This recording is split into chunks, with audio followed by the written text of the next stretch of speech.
Welcome to the B2B Growth Blueprint podcast, where we talk with entrepreneurs, founders, and leaders at B2B services, tech, and SaaS companies to learn the systems and processes they've used to create success for their business. We'll also learn from marketing and sales experts to provide insights to help you grow your business.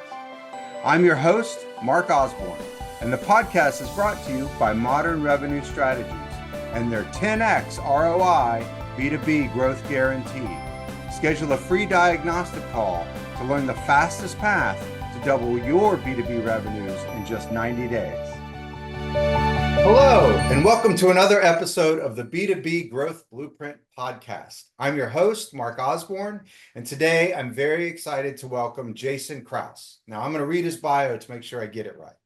Jason Kraus is the founder and CEO of Prepare4VC. Now, Prepare4VC is a visionary platform dedicated to empowering startup breakthroughs and guiding founders towards success. So we're going to talk about what some of the things that they do there, some of the common challenges that they've seen, and some of the successes that they've seen too. Now, beyond his role at Prepare4VC, Jason is a respected investor, having made impactful investments in over 20 ventures and a diverse range of startups, reflecting his commitment to fostering innovative ideas across various sectors. And we're going to talk about some of those stories that he has specifically from B2B investments in that early stage SaaS, tech, and professional services space. Jason is also the acclaimed author of Venture Forward, Lessons from Leaders, which is a book that distills extensive experiences from a range of entrepreneurs into actionable advice for up-and-coming founders. Jason, I'm so excited to welcome you to the show. Thank you. Great to be here and excited to chat with you and connect with your audience. Awesome. So that sounds like some really exciting stuff happening there at Prepare4VC. Tell us a little more. What does Prepare4VC do? Sure. Yeah. So basically my background is a mix of comes from the venture space as well as the entrepreneurship side. So I had worked in several venture funds, been a part of several angel groups, still actively part of the Boston Harbor Angels and another fund we have called EQX Fund here in the Boston area. And on the entrepreneurship side, I'd always really been starting new things and developed an app called Night Owl in college to find out what was going on around town, and then developed another fintech venture where it was analyzing the crowdfunding space when equity crowdfunding came out back in 2016. Yeah, so kind of both of those pathways merged, and I wanted to help bridge that gap between what investors were looking for and what founders were pitching and kind of sharing with investors. I met a lot of great startup founders that knew, especially with the investment groups I worked with, that knew exactly how to pitch and, talk to their customers, but didn't really know where to start when it came from meeting or pitching investors. Yeah. So that's where I started is, one of my current partners, our COO, Steve, jokes that I started as Jason as a service. So yeah, I was just going out and basically helping founders redo their pitch decks, update their fundraising strategies, and then as we expanded, I was basically going in as a consultant, and as we expanded, we started offering cohort-based more entrepreneurial education programs with everything from go-to-market, growth, fundraising strategy, expanding what that looked like, and then getting into more community and events, hosting different meetups and event groups as well. That's really interesting. So sort of building on your personal experience, Jason, as a service yourself out to other companies. I'm curious, what do you see as sort of the most common thing? So is it that they really know their marketplace and their product, but they don't know how to sort of tell that story to other folks? Or is it that they've got a really powerful product, but they don't know how to bring it to the market? Or is it that maybe they're kind of good at selling it, but they're not good at managing the rest of their finances and operations. What are some of the things that are most common challenges that you see in working with these early stage entrepreneurs? Yeah, it's a mix. I think on the storytelling, fundraising, or the pitch side in general, the hardest part for a lot of founders is trimming it down versus adding more into it. Uh-huh. So a lot of founders could talk about their stuff. If you said, here, here's the stage, talk about your company for 30 minutes, they'd have no problem. But if you say, an average investor is gonna like spend 3 minutes reading your deck, what do you want to put in that 3 minutes? That's when it gets really difficult. So Sure. yeah, a lot of our focus is on figuring out what's most important and what people need to know and what'll get them more excited to ask those follow-up questions and want to start a conversation to learn more. Yeah, what's the old phrase? I think Mark Twain said, I would have written a shorter letter if I had more time. Right. Which is the idea that like to really get at the heart of something, you have to really understand it. And that's one of the things that, when we work on even sort of marketing presentations for our clients, we do what we call like the data dump, where let's put everything that you could possibly talk about out on a page or up on a whiteboard. Then let's start to organize it in some way that starts to make sense. Then let's start to cross out the ones that really aren't that impactful. That's what helps you get to the real meat of the story that you're trying to say. Yeah. No, absolutely. And then yeah, I'd say the other piece is and I know we're called Prepare for VC, but we help with other categories. I'd say like most companies come in saying, thinking the solution to everything is more funding, and sometimes it's just, maybe they have the wrong pricing strategy, or they have a great product, but there's a different customer group that it would be even better for that they haven't really targeted to. So a lot of it's figuring out like, um, I think the most common thing that's talked about in the startup world is product market fit, That's but right. there's also like, um, you know, other areas we tackle, the product team fit. Are you the right people and team that are experts in this industry, or do you need to bring in other experts that can help you meet the right people? There's the kind of founder fit. Like, are you, if you can talk about your product and your company, can you also talk about yourself and bring your story? And that piece can be uncomfortable for some founders too, even if they have a great story to tell, like getting over that barrier of this is, there's a reason why I'm doing this. I'm really passionate about it, and I need to share that with other people to get them as excited about it too.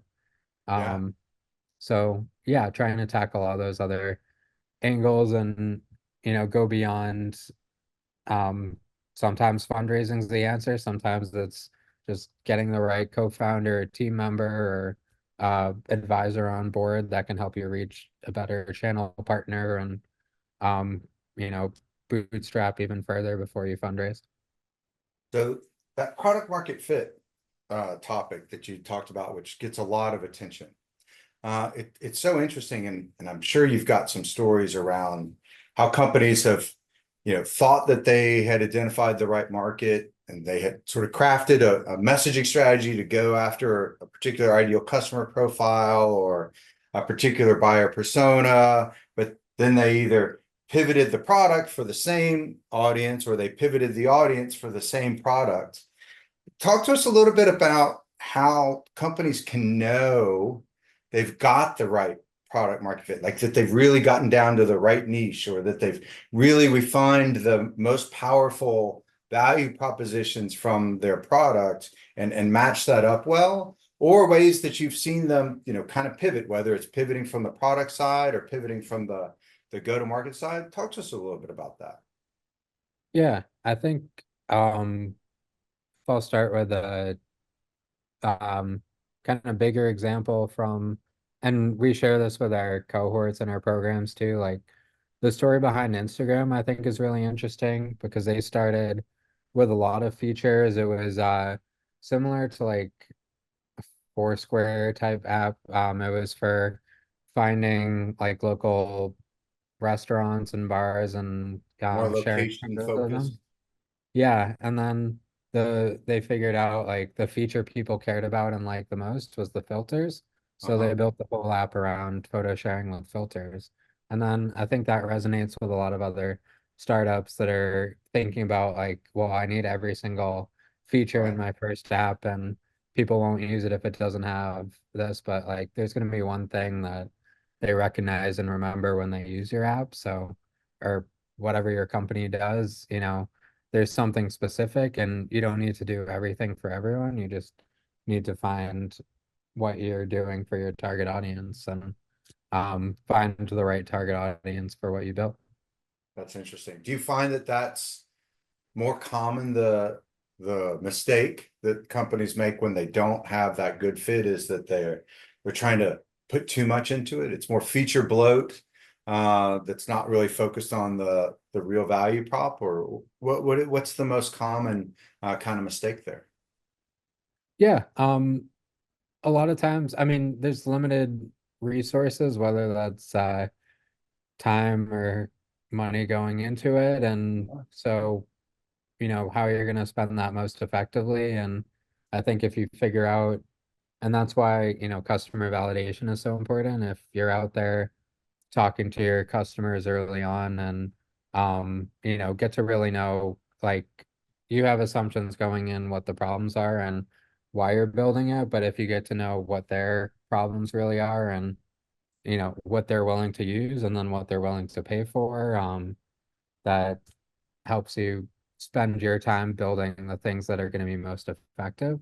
And I think that's another piece is a lot of times like that MVP or minimal viable product is kind of grouped into one category, but it's also somewhat, there's some stages in there where there's something, people will use or try out. There's something, they'd use to replace what they're currently doing, and that there's things that they'd be willing to pay for or just use if it was free and kind of see, how deep you can go. Your ultimate goal is for most companies is, you want it to build something people will pay for, use, and then also tell their like friends and family and Right. colleagues and spread the word for you so you don't have to do all the marketing yourself.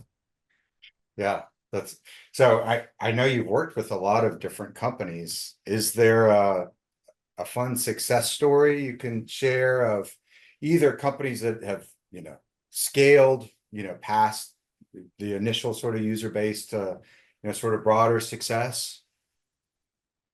Yeah, sure. I'll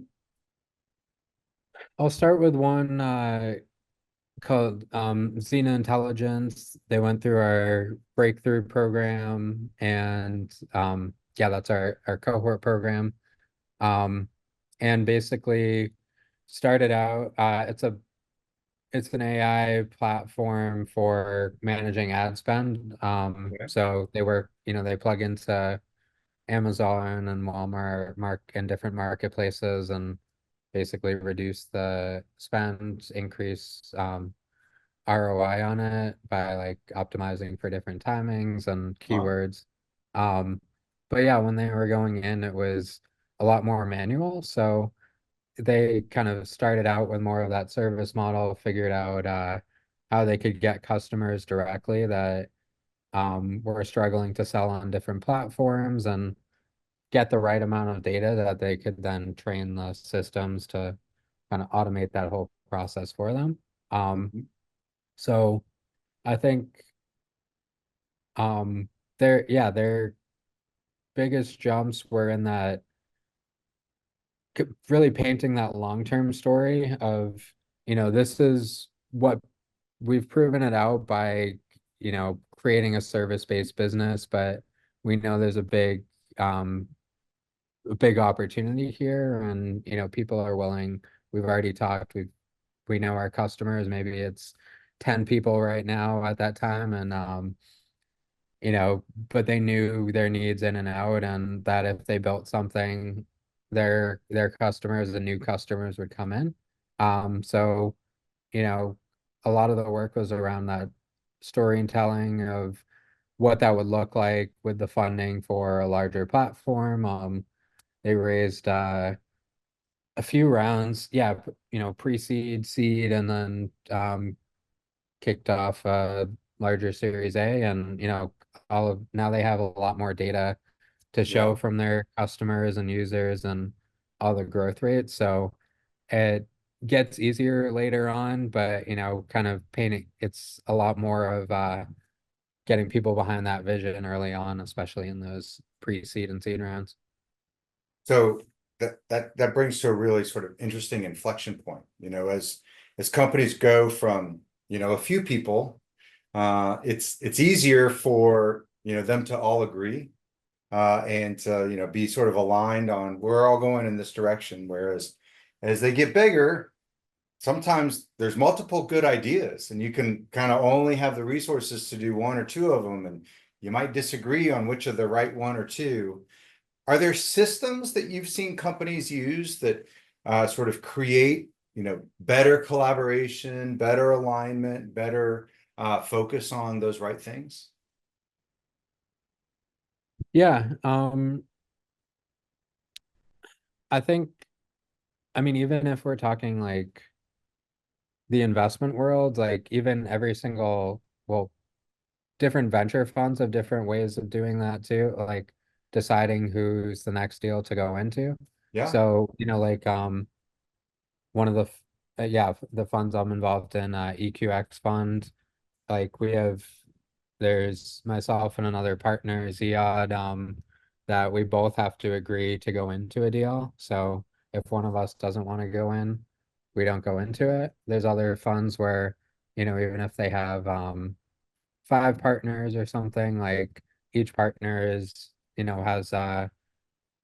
whatever, yeah, a fifth of the companies they're going to bring in as their partner deals to the fund, and they're more independently deciding. Other ones, yeah, like it's more of a voting, kind of majority system. So on the investment side, there's definitely different ways people have found effective that works well with kind of the team and the personalities in there. On the like entrepreneurship side, I'd say, you know, um, yeah, it's also giving enough. One of those we always talk a lot about kind of the culture you want to have, especially, a lot of the startups we work with have a handful of people on the team at the moment, and they know they're going to scale pretty quickly beyond that. So, thinking of that culture early on, like, do you want ping pong tables in the office? Do you even want to have an office, or is everything Right. remote now? And um, you know, is it and the one thing people seem to agree on when we say, but it doesn't always translate this way in real life, is we ask, do you want all the ideas coming top down, or do you want um, anybody in the company to feel comfortable sharing ideas? Uh-huh. Everybody always agrees that they want people to feel comfortable sharing, and it can come from anybody in the business, but it's how you actually go in and implement that and Yeah. kind of make that a safe space where, but also like you mentioned, there is a balance where if you're working on too many ideas and everybody's doing something different, you're not going to get as much of the focused task done. So finding ways to, yeah, kind of come together, make sure, you know, everybody's aligned on the big vision. And if you're operating, different tasks and projects, they're all still aligned on what the company's goal overall is going to be. That's right. Yeah, one of the ways that we've seen to be really successful to kind of create that alignment is by really breaking down silos. And so we work with a lot of like marketing teams that might have some conflict with the sales team, that might have some conflict with the CS team, because marketing's bringing in leads that sales says never closes, and sales is making promises to prospects that CS says, well, we could never renew that because we can't deliver on it. So what we've seen work is to create like a shared scorecard, that all the members of all three teams have some accountability into and some, sort of skin in the game. It might be weighted differently for different members of the different teams. So marketing gets, more of their score coming from the quality and the volume of leads. CS gets more of their score from the, sort of size or speed of renewals or referrals that are coming in. But by balancing sort of these overall company objectives, which is growing revenue, growing consistent, repeatable revenue, each of the teams has that sort of opportunity to collaborate and really work together instead of sort of building these silos where they're all sort of finger pointing at each other. Right. No, I think that's perfect. Yeah, And then yeah, even when you're talking about you know, um like the metrics you're tracking internally, a lot of companies do a great job and they know exactly what works. Others, I think if the things you're tracking aren't aligned with the goals, that that's can be a right. big kind of issue as well. Like, if we give a basic example of say you're focused on the brand awareness, does that mean, is it better to have 20,000 followers on a platform or better to have 100 people per post engaging with you? And, Right. you know, um, one isn't necessarily better, depends on the business and the objectives of that company. That's right. Well, and it's sort of creating that alignment. That's the job of the leadership and the entrepreneurs. Right. One of the things that we always see too is having those clear KPIs and metrics is really a key to sort of like diffusing some of that sort of animosity that can exist between teams. Because if you build a system that's designed to deliver a specific output, then everyone can collaborate together on the system. I actually heard someone that was actually on the show the other day. They were like, it's the idea of it's not that you broke the pot, it's that the pot is broken. So like if the system doesn't deliver the metrics that you wanted or at the level that you wanted those KPIs, then people can come together to work on how do we fix it instead of sort of finger pointing at, well, you didn't deliver what you said you were going to deliver. It's instead the system didn't deliver what we wanted. And so then we can all collaborate on how to make that system better. Right. Yeah. So Um, what's something on the horizon for you that you're really excited about for Prepare for VC? yeah, so a couple things coming up. So yeah, um we've done 7 cohorts of our breakthrough program and we still have a few weeks of applications left for our 8th program. And then that's gonna start um around the middle to end of June, or Oh, sorry, wow. July. Um, and yeah, so that's a 12-week program. We take up to 10 startups in a cohort and have our team leads a lot of sessions. We bring in other mentors and experts throughout the program. We do mentor matching and investor matching events, and then it's mostly virtual. And then the last week, we bring everybody in person to the Boston area and do a big pitch and demo day event at the end. Oh, wow. Um, and yeah, and then outside of that, we're running the local um regional championship for the Startup World Cup in Boston. And Oh, awesome. so yeah, that's a big pitch competition. And then the winners of that move on to pitch in Silicon Valley for it's $1 million prize pool. So yeah, we're excited to host that with our Boston New Technology community. Wow. So you've got a lot of really good stuff going on. I'm sure some of our audience is out there thinking like, wow, I kind of want to get involved with this. Give us the pitch. Why should companies sort of approach you and why should they work with Prepare for VC? Sure.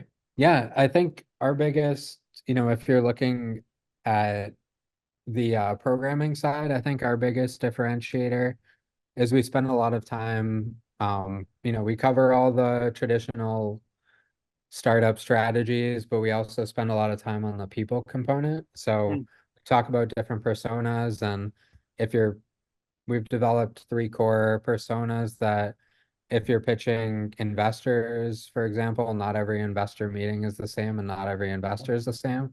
So if you can identify, some tricks and tactics that we go over, how you can have better conversations and meetings with specific investors that fall into, more of, let's say, I'll give a quick, the ones that say yes to too many things and narrow it down, and the ones that say no to everything unless they're super excited and then say yes. And there's a completely different approach between those two. Interesting.